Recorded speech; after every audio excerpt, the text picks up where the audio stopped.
Yes sir, hello and what's up? मैं मेका चटना बटना फेरि पनि वेलकम छ सबैलाई म्यामे ब्लग्समा है। ट्याक्क after long long long long long टाइमपछि मैले भ्लग बनाउन गइरहेको छु किनकि म बिचमा हराएर र म डेन्जर डुब्लाएको छु। सो के गर्ने अब यस्तो भइगयो थियो बिचमा म डेन्जरै मोटाइ गएको थिएँ, डेन्जरै मोटाइ गयो अनि अब हुन्न यसरी भनेर म चाहिँ लाइक अब जे होस् अब 2-3 महिना हराउँछु अनि 2-3 महिना हराएर चाहिँ ट्याक्क दुब्लाएर चाहिँ भिडियो बनाउँछु भन्ने मैले सोचेको थिएँ र मैले त्यही गरेँ र 97 केजी थिएँ म लाइक फेब्रुअरी 15, 16, 17 तिर नाप्ने बेलामा 97 केजी थिएँ र आज चाहिँ मेको त्यस्तै 12 रहेको छ र ट्याक्क 3 मन्थ्स हुन लागेको छ, 3 मन्थ्स हुन बाँकी नै छ। सो त्यही भएर केवलम भएको जस फेब्रुअरी 17 तिर म लास्ट वेट गर्ने बेलामा 97 केजी थिएँ अनि मेरो लास्ट फ्राइडेको वेट गर्ने बेलामा 78.5 थियो र अहिले चाहिँ कति छ थाहा छैन। अब यो विक नाप्ने भन्छ र यो मेरो लास्ट मन्थ र लास्ट विक हो मेरो जुन वेट लस ट्रेनिङ सुरेश दाईसँग। अब त्यही हो, सजिलो थिएन, गाह्रो थियो। मोटो भएपछि मुख मिठो भएपछि मुख बार्न एकदमै गाह्रो। त्यही पनि अब सुरुमा त म लाइक आफ्नो ज्यान हेरेँ है, मोटो थियो, भुँडी भ्याटो थियो। अब मेरो यो जिमको भ्लग चाहिँ म नेक्स्ट भ्लगमा हाल्नेवाला छु र अहिलेको चाहिँ अब के भन्दाखेरि अब ल है म ब्याक छु युट्युबमा चाहिँ भनेर म जस भिडियो चाहिँ हालेको। यो भिडियो धेरै लामो हुन्न, जस छोटो ठिक्क मिठो हुन्छ। त्यही हो। अब चाहिँ म बाहिर जानु लाग्यो, अब बाहिर निस्किने हो। अब एउटै ठाउँमा बसेर कति कुरा गर्ने, अब बाहिर निस्केर स्कुटर चलाउँदै कुरा गरौँ न। अब म चिकन दाईलाई भेट्न गइरहेको छु। दाई पनि अब एकदमै ठुलो कालबाट बाँचेर आउनुभएको चिकन दाई, ठुलो अपरेसन भएको दाईको। सो खेर्कै छैन, अहिले चाहिँ अब बाहिर निस्किन्छु र मेरो स्टोरीहरू यो 3 महिना मैले के गरेँ अलि हल्का फुल्का भन्छु र नेक्स्ट भ्लगमा चाहिँ म भिडियो त्यस्तो मलाई बबा एडिट त आउन्न होइन। त्यही पनि पिस आउट। हिरो चाहिँ त्यहाँ सुतिरहेको छ, लाइक बाहिर गएर भिडियो बनाउँ भनेको मेरो प्यारो हिरोलाई पनि देखाइदिउँ न भनेर।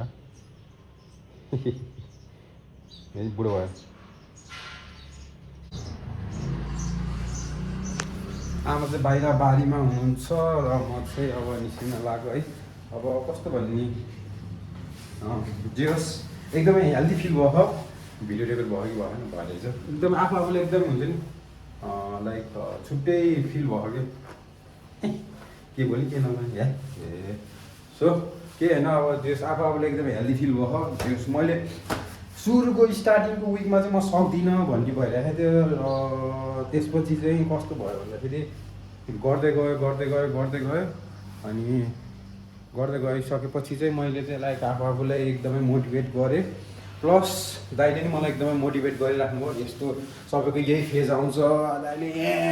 अग्रम सबै पेलेर 3 महिना कटाइदिनु भयो नि है। यो 3 महिना कसरी बित्यो तर दाइले चाहिँ 3 महिना कटाइदिनु भयो, तर रिजल्ट दिएरै रिजल्ट झिकाल्नु भएरै कटाइदिनु भयो। सामान बिर्सेर चाहिँ सो म चाहिँ दाइलाई चाहिँ एकदम थ्याङ्क यू भन्न चाहन्छु। इनकेस अब दाइ नहुनुभएको भए चाहिँ म यहाँ हुन्थेन होला, आफै गरेको भए चाहिँ यतिसम्म हुन्थेन होला। अनि त्यही हो, सुरुमा सक्दैन जस्तो आफूलाई भइसकेको थियो, एकदमै गाह्रो भइरहेको थियो। कसम ढाक्दिन डेन्जर एकदमै होइन, खत्रै एक्सट्रिम लेभलको गाह्रो भइरहेको थियो। त्यो बाहिरको खानेपानी बसेको, बाहिरको खान नपाउँदा मुखले खाम भन्दा कस्तो एकदमै गाह्रो भएको थियो। म सबैसँग लाइक सबै सोसियल मिडियाबाट कट अफ गरिदिएँ, साथीहरूलाई पनि भेट्न छाडिदिएँ। 3 महिना चाहिँ म एक्सट्रिमै गएँ कि। अनि एक्सट्रिमै गएँ। यस्तो कति गाह्रो भएको एउटा भ्लग बनाउन, गाह्रो त गाह्रै छ। एक्सट्रिम लेभलमा गएँ तर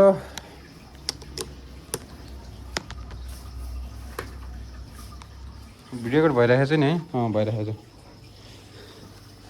एक्सट्रिम लेभलमै गइयो र रिजल्ट पनि राम्रै निस्क्यो। त्यस्तो हुन्छ नि लाइक म त अब धेरै घटेँ, 10 केजी 12 केजी घट्छु जस्तो लाग्थ्यो, तर म चाहिँ एकदमै धेरै घट्न सफल भए खुसी लाउँछ जेस यस आई डिड इट भन्ने टाइपको के भन्ने यार भन्ने आएन र एकछिनमा भेट्छु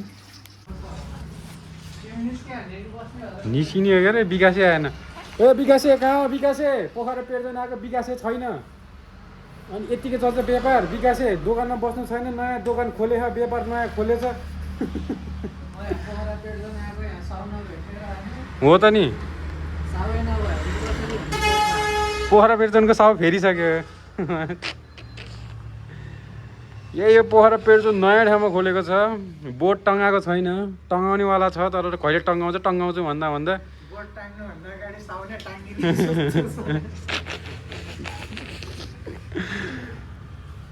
यस्तो छ पोखरा पेर्जन यतातिर चाहिँ डगको नआउने ठाउँ बुढो सफा गरेर राखेको छ नि यो फोहोर च्याल्लै बेला गरेर राखेको छ राक्षस बुढो जोस् यहीँ हो जोस् नयाँ पोखरा पेर्जन बोर्ड यहाँ रहेछ जोस् कुकुरहरू नआउने ठाउँ चाहिँ यहीँ हो राम्रो छ ठुलो छ इट्टा देखियो राम्रो छ ठुलो छ बोर्ड चाहिँ अगाडि झुन्डाउनेको छ त पछाडि झुन्डेपछि कहाँबाट मान्छे आउँछ कहाँबाट देखेर मान्छेहरू आउँछ यार त्यही हो पोखरा पेर्जन सरिसकेको छ अनि चिकन दाई आउँछ भन्थ्यो या फेरि अहिले फेरि भाडो नि अगाडि आइज फेरि घरमा आइज सो अब चिकन दाई लिन घर जाँदैछु अनि अर्को यस्तै हो कन्टेन्ट बनाउँदै हालौँ न म मोटै भिडियो खिच्न आएछ नि भिडियो खिच्न आएछ भने चाहिँ बुढै हुन्न भिडियो खिच्न बेलामा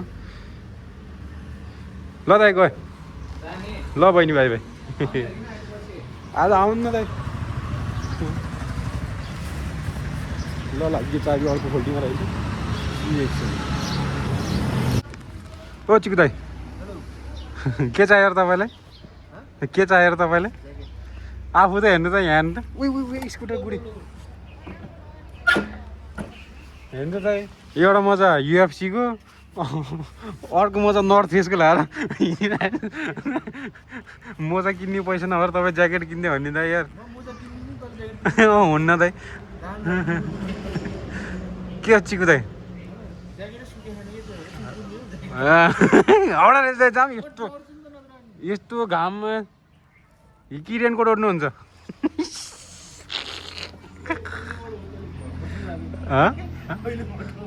अघि भर्खरै खोइ कति राउन्ड यस्तो घाममा टटेर त यार ए त्यत्रो फोन गऱ्यो औडा रहेछ के गरेर यतिकै के गरेर बस्ने के गरेर बस्ने के गर्ने बस्ने हो दाइ लेक गरेर के गर्ने हो र तपाईँले खुलाउने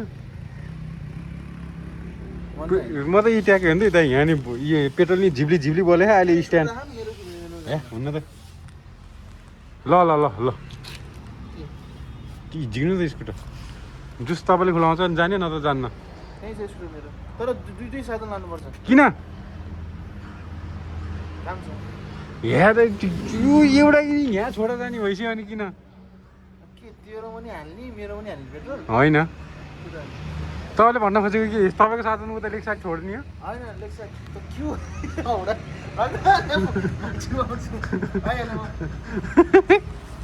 के यस्तो गर्मीमा भेजा बनाएर राखेर त यार औडा रहेछ चिकु त यार धेरै वर्ष भ्लग बनाएको मैले बाटोको मान्छे देख्दैन लाज लगाउने यार खेर केही छैन अब यहाँ डिस्कस हुन्छ अनि अब निस्किन्छ कोही पनि नरहेछ या सो यसै गरी हामी आइपुग्यौँ M2 कफीमा चिकन दाइरमा लेक साइड जान्छु भन्ने मान्छे दुइटा खोल्टीमा हेरेँ 5 रुपियाँ भन्दाखेरि त्यही भएर हामी यहाँ सस्तो भरपर्दो M2 कफीमा आइपुग्यौँ यहाँ नि त्यही पनि दाइको नाममा फ्रीमा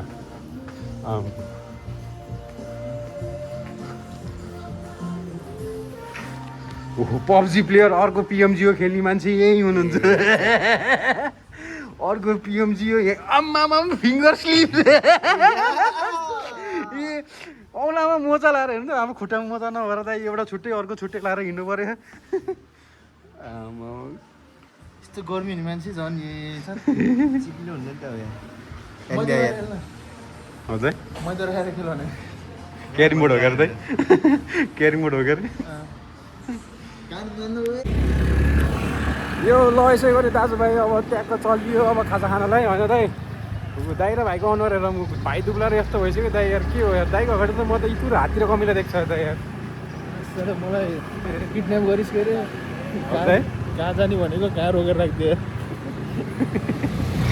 हामी खास गरी लेक साइड जाने भनेको काकाबाट के भयो काम पऱ्यो साम पऱ्यो दाम पऱ्यो आम पऱ्यो हामी नभन् म जान्छु भनेको खास पहेँलो तरुन लाएर चिकन त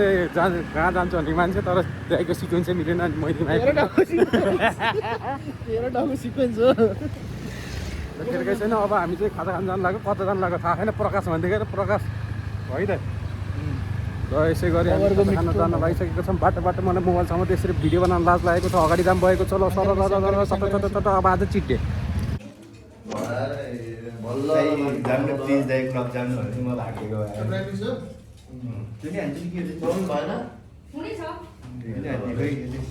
सब हान्छु कि फेरि हान्छ नि त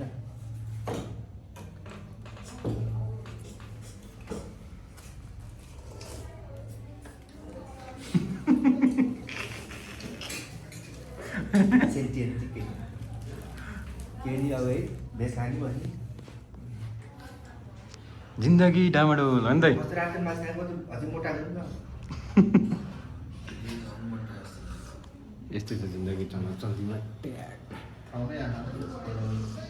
मासुले मोटाउने हो क्या अब खानेकुराले मोटाउने हो कि मासु नआएर कहाँ भन्ने त नि हाल खानेकुरा धेरै हान्छ उनीहरूले हामीहरूले सबै मोटो साथी सब भेजिटेरियन प्याज लसुन खान्छन् ए प्याज त खान्छ लसुन मुना दिदीहरू मोटो छ है जिन्दगी मासु खायो यो लसो खाजा साजा खाइयो त्यही दाइहरू पछाडि हुनुहुन्छ चिकन दाइ यहाँ हुनुहुन्छ आजको लागि छोटो मिठो ब्लग हो यति भन्दा मेरो ब्लगमा यहीँ इन गर्न चाहन्छु हस्त नमस्ते टाटा बाई सायोनारा see you in the next blog